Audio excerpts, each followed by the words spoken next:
Hi friends, எல்லாருக்கும் வணக்கம். இன்றைக்கி நம்மளோட வீடியோவில் பார்த்திங்கன்னா எல்லாருக்கும் பிடிச்ச எண்ணெய் கத்திரிக்காய் குழம்பு தான் பண்ண போகிறோம். ரொம்பவே நல்லாயிருக்குங்க. இந்த மெத்தடில் பண்ணி பாருங்கள். செய்கிறது ஈஸி, சாப்பிட்றதுக்கும் ரொம்ப நல்லாயிருக்கும். வாங்க எண்ணெய் கத்திரிக்காய் குழம்பு எப்படி பண்ண பார்க்கலாம். நான் வந்துட்டு ஒரு 1/4 கிலோ அளவுக்கு கத்திரிக்காய் எடுத்திருக்கேன்.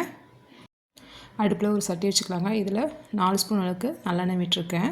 கத்திரிக்காய் பார்த்திங்கன்னா இந்த மாதிரி குறுக்க 4 கட் பண்ணி தண்ணியில் போட்டு வச்சுக்கலாம். எண்ணெய் நல்லா சூடானதுக்கப்புறம் நம்ம கட் பண்ணி வச்சுருக்க கத்திரிக்காய் சேர்த்துக்கலாங்க. கத்திரிக்காய் வந்து இந்த மாதிரி 4 கட் பண்ணிவிட்டு இந்த மாதிரி தண்ணியில் போட்டு வச்சிடணும். அப்போ தான் கத்திரிக்காய் வந்து கலர் மாறாமல் இருக்கும்.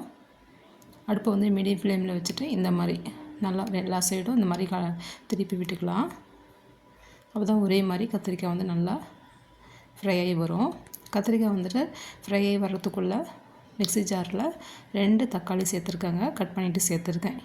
2 தக்காளி, இதோட கொஞ்சமாக ஒரு அரை வெங்காயம் சேர்த்துருக்கேன். நான் வந்து பெரிய வெங்காயம் சேர்த்து அரைச்சிருக்கேன். நீங்கள் வந்து சின்ன வெங்காயம் கூட ஒரு 5லேருந்து 6 வெங்காயம் சேர்த்து அரைச்சிக்கலாம். புளியும் பார்த்திங்கன்னா லெமன் சைஸில் புளி எடுத்து ஊற வச்சு வச்சுருக்கேன். இது ஒரு பக்கமாக இருக்கட்டும். கத்திரிக்காய் பார்த்திங்கன்னா நல்லா வதங்கி வந்திருக்கு. இந்த அளவுக்கு வதங்கி வந்தால் போதும். ஒரு தட்டில் எடுத்து வச்சுக்கலாம்.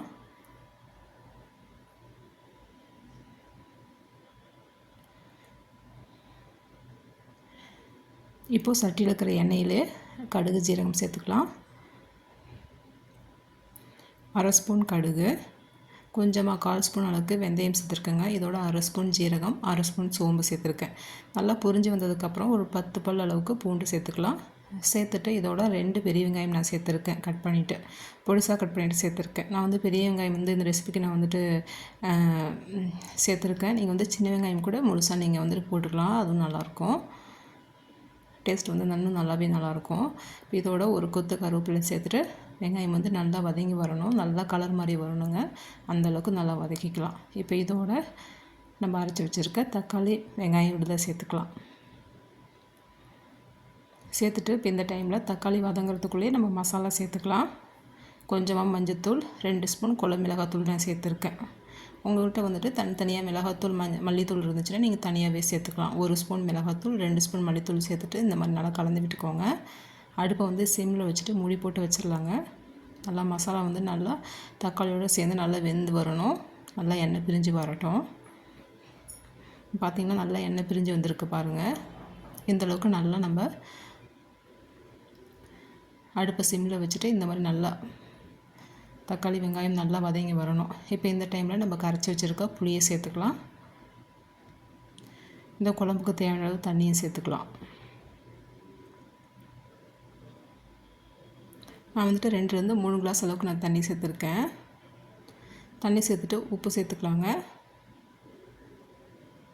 இந்த குழம்புக்கு தேவையான அளவு உப்பு சேர்த்துக்கலாம். சேர்த்துட்டு நல்லா மிக்ஸ் பண்ணி விட்டுக்கலாம். மூடி போட்டு வச்சிடலாம். ஒரு 15 நிமிஷம் நல்லா கொதிக்கணும் குழம்பு. இந்த மாதிரி ஒரு கொதி வந்தோடனே நம்ம ஃப்ரை பண்ணி வச்சுருக்க கத்திரிக்காவை சேர்த்துக்கலாம்.